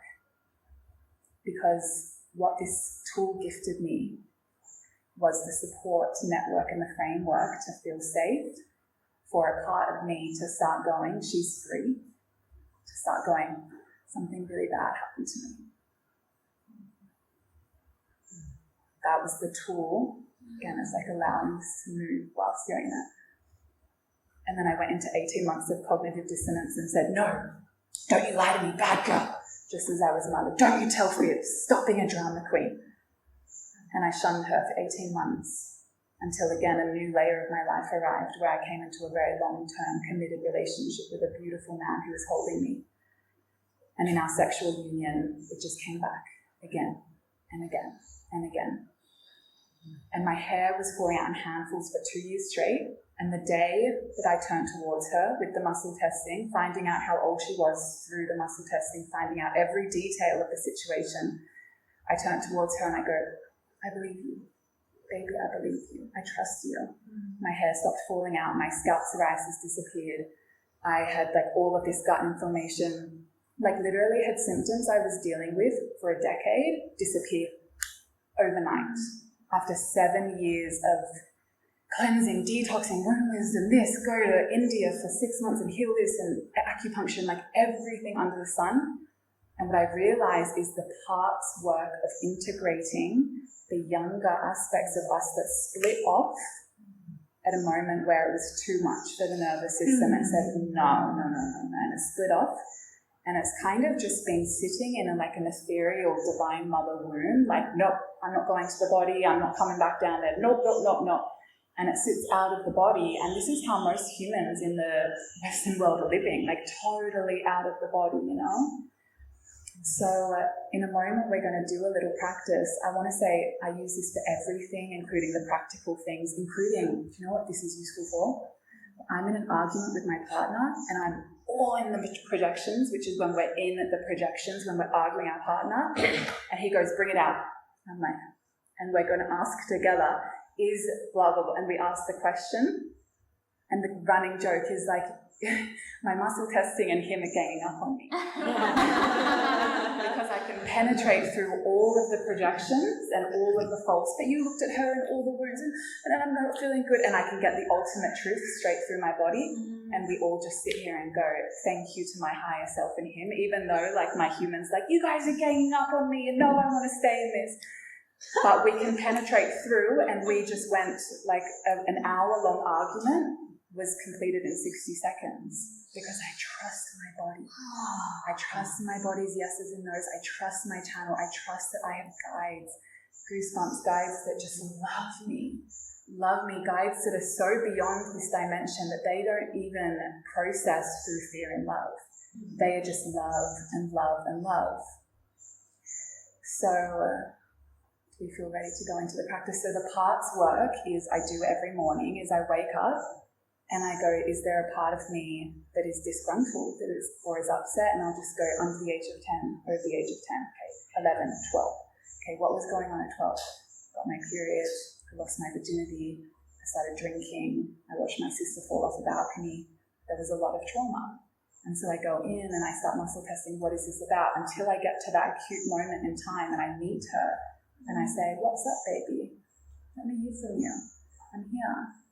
And then I become that inner mother to these parts that went through a lot. And I found, after doing a few rounds of this, the 3-year-old, which took months and months and months, and then the 6-year-old, and then it's like stability. Symptoms are disappearing, and I'm remaining in that bandwidth of truth, which is the healer. The truth is the healer, the love, the wisdom, because otherwise we're in all of the deluded, like, bloody hell, I gotta say, like, we can be healing for lifetimes. And this is the corruption of the self-help industry, is that if we keep focusing on how broken we are, if we keep focusing on how many more parasites we have to detox from our system, what are you going to create? There's an infinite well of quantum created parasites. We're like, okay, like I'll appear because you're looking for me and what you're looking for and focusing on. Hello. And the same thing is trauma, toxicity, parasites. So at what point do we start connecting to the higher vessel of truth in which we hold our human and how beautiful and wounded and jealous and insecure she is and all her stuff, that we realize that the truth of what we are is beyond that. There is something else that we can hook up into. So that's what kinesiology has done for me, and there's not a second of the day where I'm not using it, and it is getting to the point now, using it with clients and stuff, that my clairvoyancy has opened so much that I don't need it. Because the yes and the no, it's a pulse in the body, and when you've done this enough or the sway test enough, you don't need it anymore because you feel the pulse. And this is when we are embodying our higher self through this physical vessel. So I know you look very comfortable, but if for anyone who wants to try this, I'm going to guide us through a little thing, and you just want your hands available to you. And in the workshop I do, I'm actually going to give you I'm giving you a very advanced one. I trust that you're all going to be able to do it because I'm going to be guiding you through a meditation. In the workshop, I'm going to be guiding you through all of the beginner steps of kinesiology of how to actually start trusting your body. For the time being, before we close down our eyes, you've got to trust. You've got to trust yourself and know which hand you're going to use, because we're going to have a dominant hand and we're going to have a less dominant hand.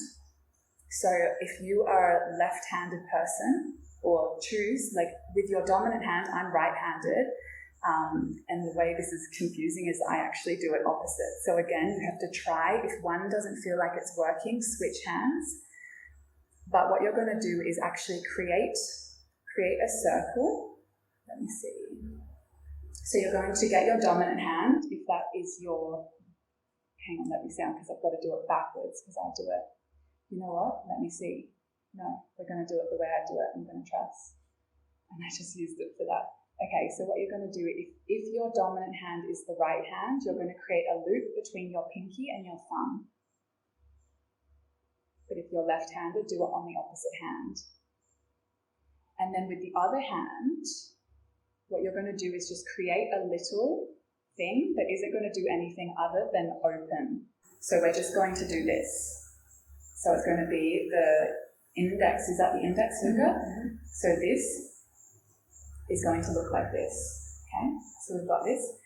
And now closing down your eyes and keeping your hands as they are. And just slowing down your breath and feeling the weight of the earth underneath your sacrum. Feeling Mama Earth holding you, loving you. And energetically sending out a cord from your sacrum, and imagine that it's going all the way down into the earth. And feeling that hook in, feeling that unwavering trust, support, guidance. And if you can sense that you've got a busy mind, just saying, I love you, mind, but I don't need you here right now. I will tend to you in just a moment. And just keep coming back to the breath and the feeling of the ground holding you.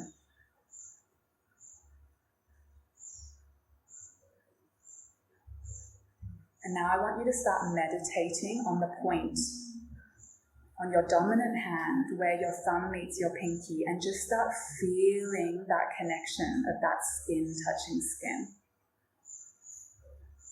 We're not trying to get our muscles to do anything other than relax. We're connecting them, we're creating a loop of connection, but we're not trying to strengthen, we're just saying, I'm going to allow this skin to touch skin, and for these fingers just to rest in this position.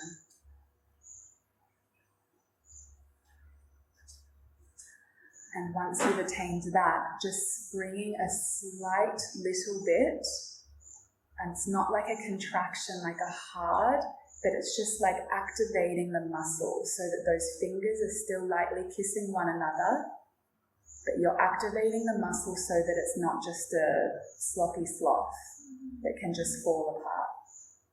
You're activating this divine circle of truth. Really feeling that crown chakra at the top of your head opening up into the heavens and linking you to your higher dimensional self.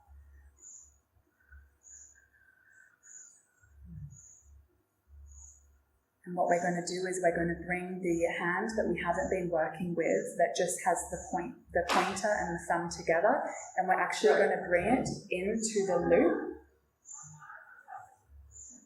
And you're going to do something like this, where you actually part these fingers inside of the loop and you attempt to open. Just start practicing that. Just really lightly, you're just reeling it open in a slight way.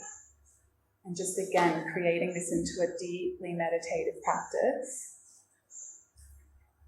Just feeling those muscles opening and closing. And again, just sending all your awareness into that area of your body.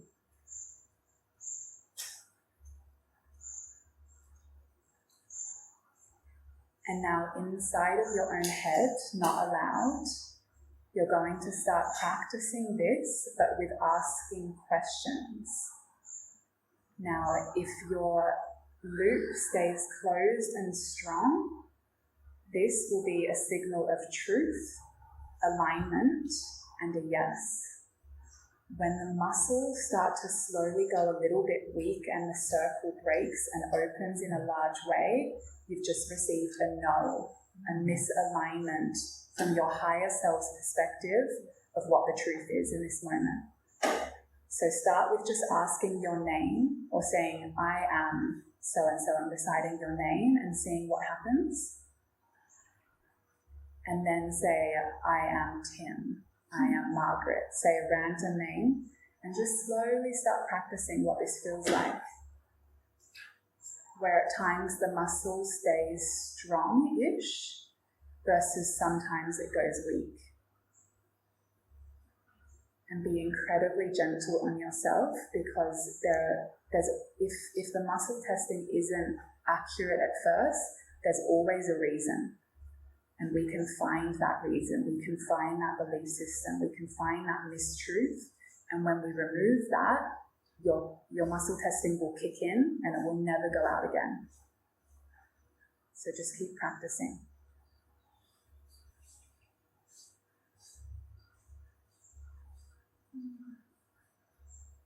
I'm curious to hear where everyone's at. Is anyone receiving something where they feel it's an accurate read? Someone? Yeah? Okay. And so now I just want you to practice, for the final, before we finish up, I want you to practice asking a question that's beyond your name, and it's actually a question around alignment. It could be something that you need later today. It could be, do I need to go for a walk or have a bath? And just notice if you can get a response to that, of something else that is other than your name, or something that simple. Should I have alchemy for dinner, or should I have seeds of lime? It's really only two options.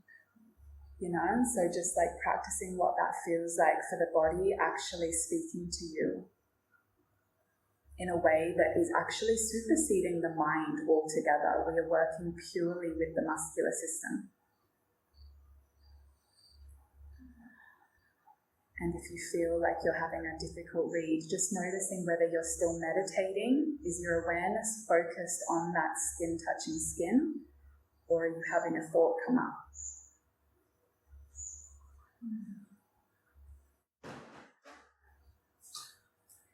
So that's a little intro to kinesiology. Beautiful ladies, I highly recommend you practice, because this didn't work for me when I started, and now I can't tell you how much it changes my life. So the more you practice and the more you trust yourself, it's like trusting your body's yeses and nos, then it starts to kick in. And this is how I do my sessions now with the psychic seeing and the kinesiology. We've got something called proxy testing, where I can test on your body with your permission. It was like bad karma if I go in, and sometimes I do it to my boyfriend when I was feeling a bit which is not so ideal. But you can go in and proxy test on other people's bodies via Zoom, and that way we're guiding them into very deep shamanic healings with their own self through my higher self working with their body. So it's truly beautiful, and we'll go into all of that at the workshop. Thank you. Life changing. Yeah, and there's so many different ways in massage. Yeah. Body pendulum, and I'm always in the supermarket and holding up the bananas to make shape bananas today. I'm like, it's such a great tool, Yeah. and you do it so well. And I always see you doing it, and it reminds me of the power of what you shared today is ridiculous.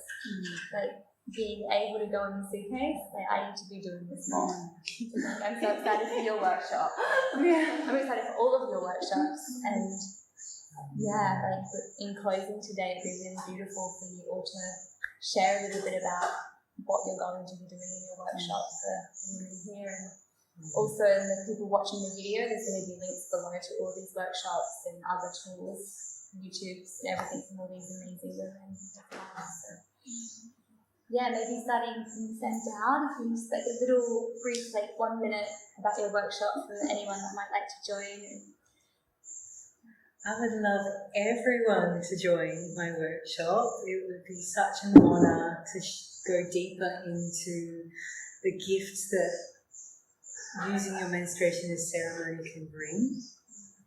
And there's a piece in there that I weave through that's all about rites of passage. And that's what I feel menstruation is month after month. It's a rites of passage. And we look back at that time of your first moon, your menarche, and we go back into that time through a meditation, some breathwork and guidance, and have the opportunity to heal any of the trauma of what was moving through you at that time of your first bleed. And through there, we're able to hopefully change your perception and your relationship with your menstrual cycle. And I feel that this in turn supports you in every future rites of passage of your life. Something like that. And cacao.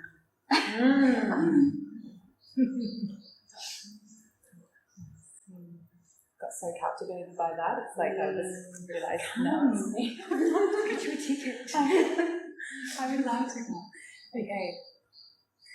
Let's see. There's two parts of this, the focus will be, of course, the first part really is tending to the human and the trauma and integrating the younger aspects and really acutely getting to that need and opening up that communication with this little one, and then feeling the benefits of what it feels like to not be drowning in trauma, especially when, as us as light beings, we're processing so much stuff with the collective, so we're all in it and having that toolkit to navigate that. And then the second piece is truly, it is activating that divine genome within that is wrapped around the DNA of this body. It is seeing that there is this crystalline clarity that we can bring into ourselves, and there is this self with the capital S that sits at the center of all of these wounded aspects that you know, I meet mine so deeply when I'm on plant medicine, but mostly when I'm coming off.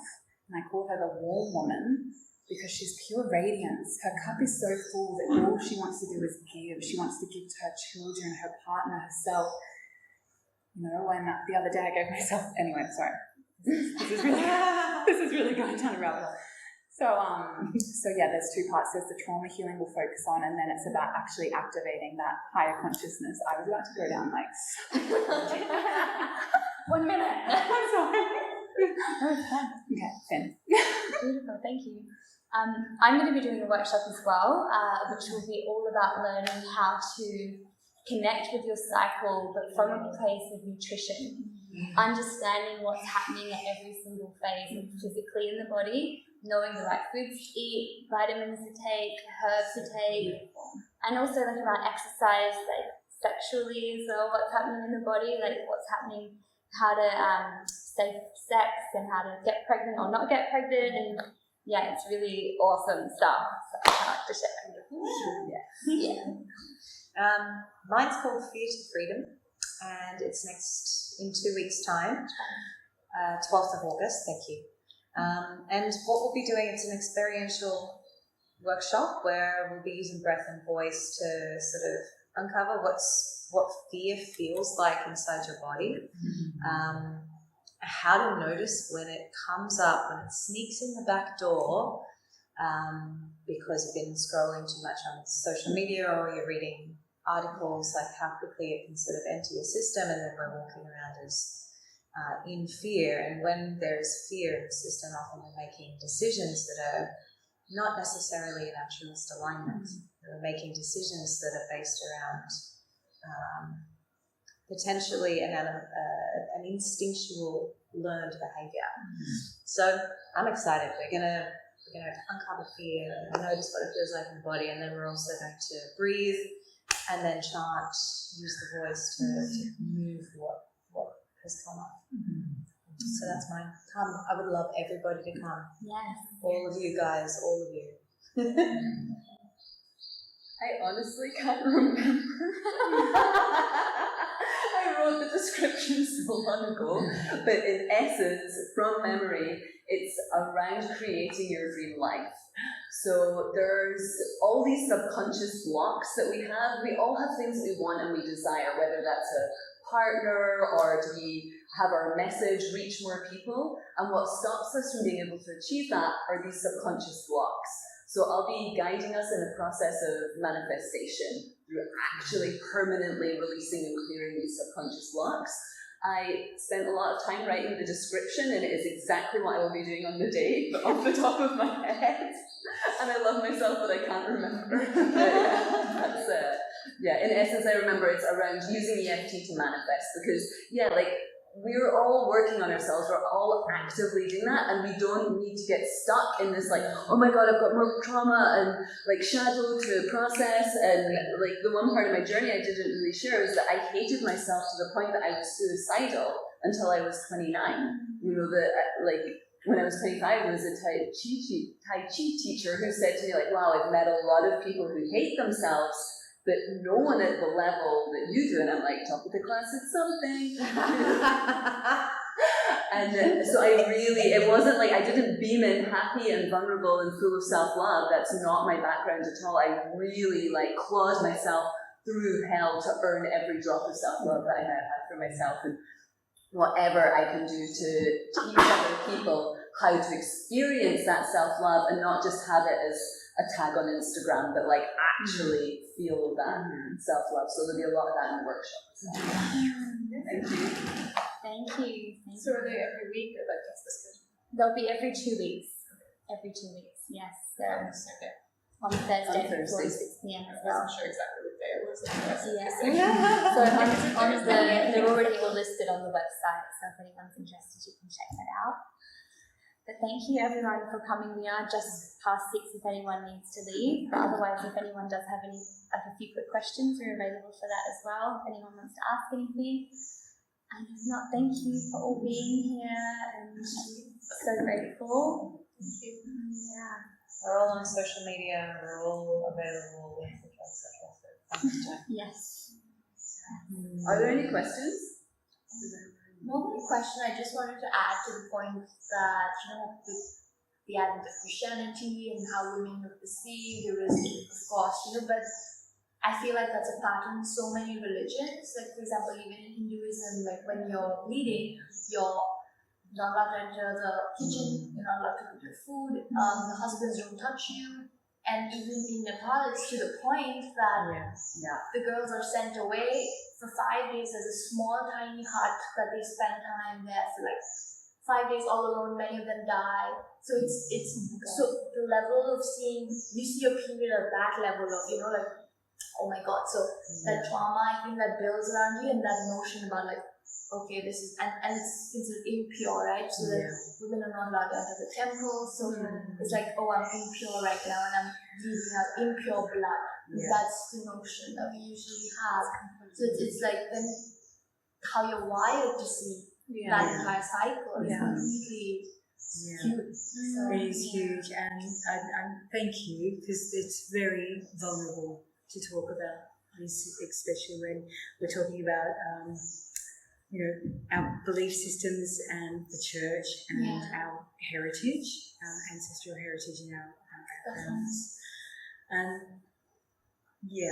Okay, so this shame piece, or piece around it being unclean, there was actually a really beautiful reason for us not being able to go into the temples, but the distortion has made it very blurry. So what happens when we're bleeding, we're so open, we're so incredibly vulnerable, our womb space is open, and our pineal gland is the center of the seat of our soul is completely wide open. And when we're in that state, going into temples or to churches, even being around men, and I'll get to that in a sec, it actually affects our psyche. So it was a really beautiful reason not to go into these spaces. However, for shamanic women and priestesses back in the day, we would protect our dantian, protect our womb space with womb belts, and we would wear something to cover our heads. So that's shifted and changed a little as well. The piece around not being around men, and they've taken it as not being around women, that's the distortion, was when we are bleeding energetically, the energy and the kundalini is spiraling down. Even just being around a man, whether we're actually engaging in sexual relations or not at that time, can cause our energy to spiral back up, and therefore there's a disturbance in our flow.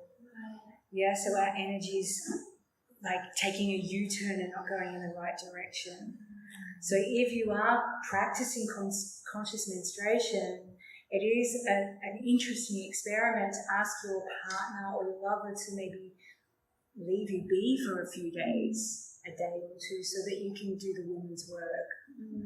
And it was a really beautiful thing to do, where women would gather together at their time of bleeding and rub each other's shoulders and, treat each other with stories and things like this, and the men would be doing other things, So you can see where the distortion has changed things and created shame around it. Even for example, and that was not at all the cost, it is Hinduism, because it's a religion where, women are considered goddesses. So there's obviously been in the advent, like in the passage of time, there's just been with patriarchy and like using the same things to just suppress women and make them seem as well. Thank you so much for sharing. Thank you. It was a beautiful question. I intuitively don't. I never knew any of that, but I don't really want to be around my partner for the first 1 to 2 days, actually, unless I know I'm about to experience a lot of pain. It's almost like you want someone there to hold space. But like generally speaking, it does feel like a spiraling down, and he's there in my energy field. I'm like, I love you, but no. The other piece, I know we've got to wrap up shortly. Many women I work with, when they start this conscious menstruation, like I myself did, you get a bit like horny around your bleed. Like it's, it can be a very intense shamanic time to make love. And many women that I share this work with say, oh, but it eases my cramps. It actually opens me up and the flow is better and I feel, more in my body and I feel juicy again. However, this is generally adrenaline. And what can happen is that the following month, when you get to experience this again, your cramping and your headaches and your experiences might be more intense than that. And it's the best. I love my period poops. And I don't want a man It's in a the cleanse. house. It's It's a the cleanse. best time. And if a man's around, we're more likely to hold that in. Yeah. I'm going to the toilet a lot more. I love it. It's a deep It's a detox. Well, I mean, that's again how doing the workshop, but that's how our body's actually utilising the excess estrogen. Yeah. So it cleanses it out through the back. Yeah. Feels great. I love it. Queen of poop, you are. I love to talk about You are the poop. queen of I'll poop. talk about a lot of poop in my workshop, I promise you.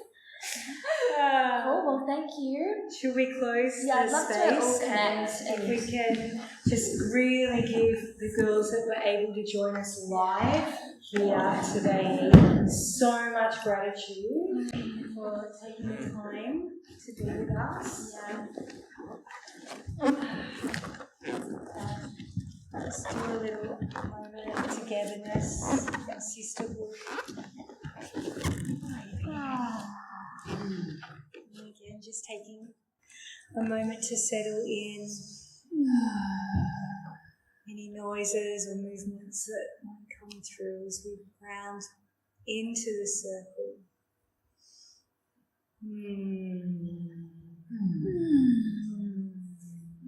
And knowing that this work that we're doing, this wisdom that we should have learned in school, that we're picking up, we're actually going to take out, making this, I think, a vow together as women that everything that we're learning we share. We pass this on to our daughters, our sisters, every woman in our circles. And know at the deep inner knowing that this doesn't belong to us. This is all of our wisdom.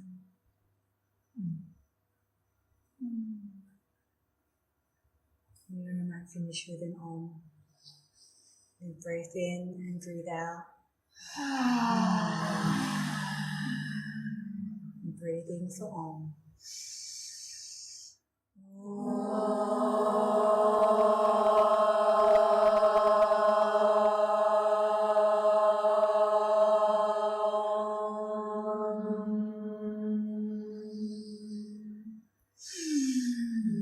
Shanti, shanti, shanti.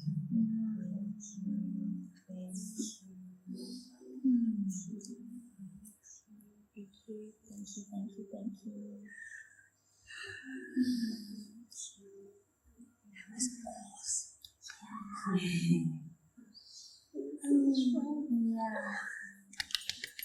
Thank you so much, guys. Thank you.